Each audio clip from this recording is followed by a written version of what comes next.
Hello বন্ধুরা, the mighty ভেনেসের পক্ষ থেকে তোমাদের সকলকে স্বাগত জানাচ্ছি। আশা করি তোমরা সকলে সুস্থ আছো এবং ভালো আছো।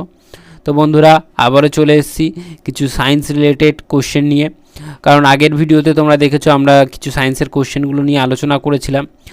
মেনলি এটি করার একটাই উদ্দেশ্য রয়েছে, কারণ তোমরা দেখেছো যে WBCS যে রিসেন্ট পরীক্ষাটি হয়ে গেল, সেখানে কিন্তু সায়েন্স থেকে খুবই ক্রিটিক্যাল এবং খুব সুন্দর সুন্দর প্রশ্ন কিন্তু তোলা হয়েছে। তো যারা সায়েন্সে দুর্বল রয়েছে তো তারা কিন্তু সেগুলো অ্যাটেন্ড করতে পারোনি। আমার অনেক স্টুডেন্ট তারা কিন্তু এটাই বলেছে। তো আশা করি তোমরা এখান থেকে সায়েন্স বেসটাকে একটু ভালো করে গড়ে তোলো। আজকের যে 25টা কোশ্চেন রয়েছে, 25টি কোশ্চেনে দেখো তোমরা কতটা কি অ্যান্সার পাচ্ছ। আমি অ্যান্সার তো বলে দিচ্ছি, তাও তোমরা একবার নিজেরা চেষ্টা করবে। এবং সামনে যে রেল পরীক্ষা আসতে চলেছে, রেলে কিন্তু এই রকম ধরনেরই কিন্তু তোমাদের সায়েন্সের কোশ্চেন তোলা হয়। তো অবশ্যই তোমরা ভালো করে মনোযোগ সহকারে ভিডিওটি শেষ পর্যন্ত দেখো, এবং ভিডিও শেষে কিন্তু তোমরা অবশ্যই কমেন্ট করে জানিয়ে দেবে তোমার কত হলো। তাহলে চলো ভিডিওটি শুরু করা যাক দেরি না করে। প্রথম প্রশ্ন দেখো কি বলা হয়েছে। মাধ্যাকর্ষণের কারণে ত্বরণের মান পৃথিবীপৃষ্ঠ থেকে 12,800 কিমি উচ্চতায়। তো এর সঠিক উত্তর হয়ে যাবে 1.09 মিটার পার সেকেন্ড স্কোয়ার। পরবর্তী দেখো, একটি ইঞ্জিনের ক্ষমতা 30 কিলোওয়াট। এই ইঞ্জিনের সাহায্যে 150 কেজি ওজনের একটি বস্তুকে 50 মিটার উচ্চতায় তুলতে সময় লাগবে। তো এর সঠিক উত্তর হয়ে যাবে কিন্তু 4.25 সেকেন্ড।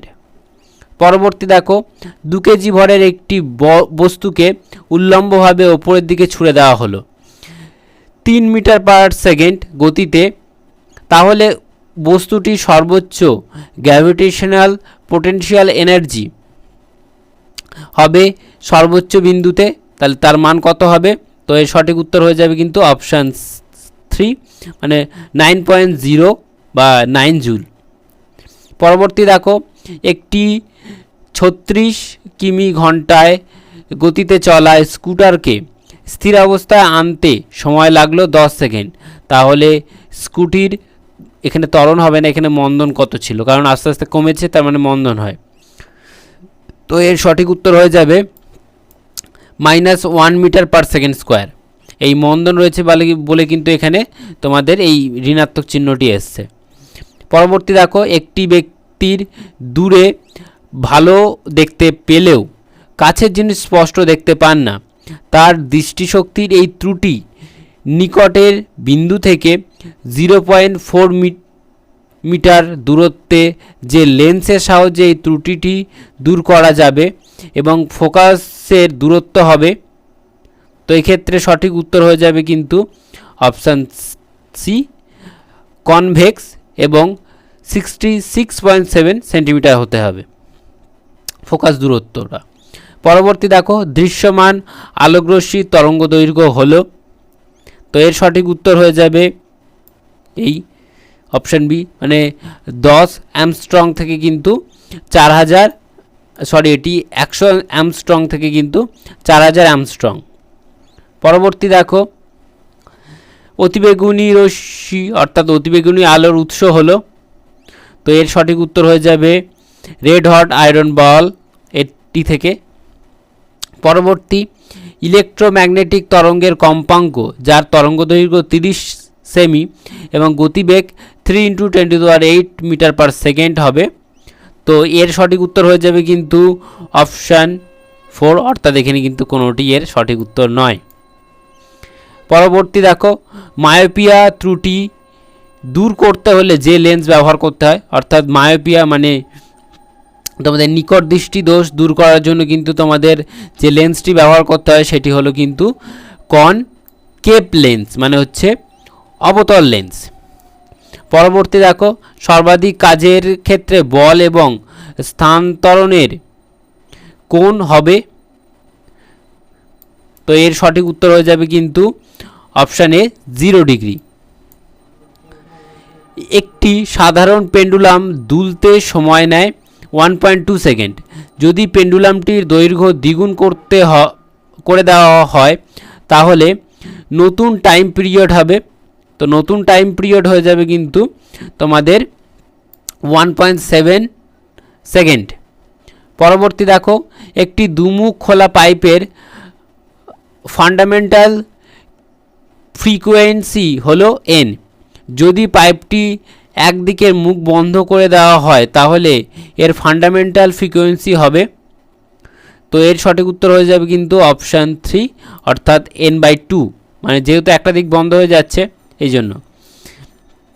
দুটি উৎস থেকে তৈরি হওয়া তরঙ্গের একটি y = a sin 100 এবং অপরটি y2 = a sin 104।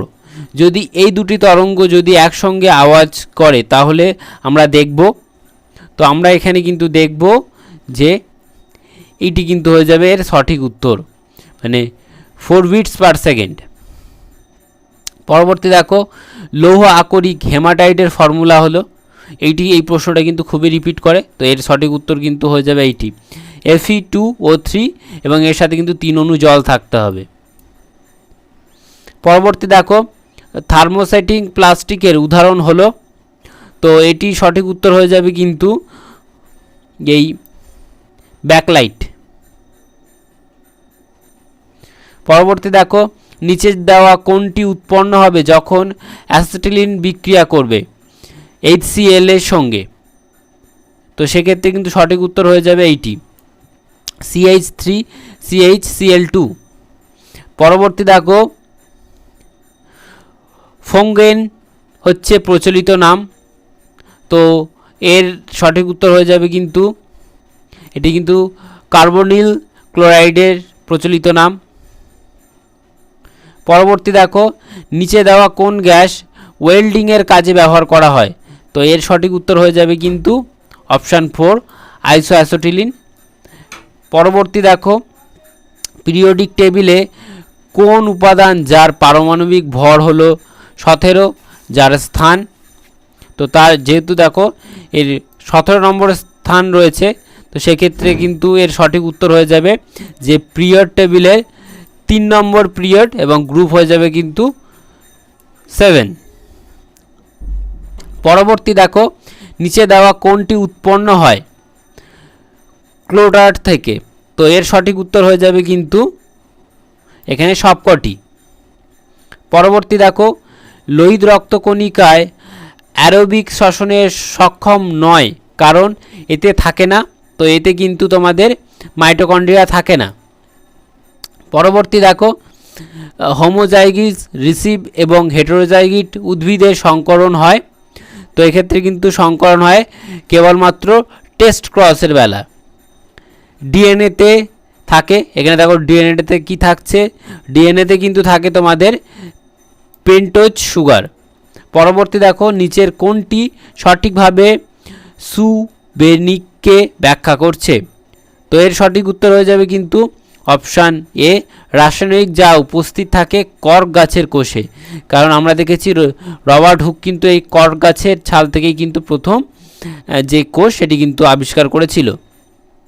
পরবর্তী দেখো, স্যাপ্রোফাইটস উদ্ভিদের খাদ্যের জন্য যার উপর নির্ভরশীল, তো সেটি হয়ে যাবে কিন্তু অপশান 3 মৃত এবং পচে যাওয়া সামগ্রীর ওপরে।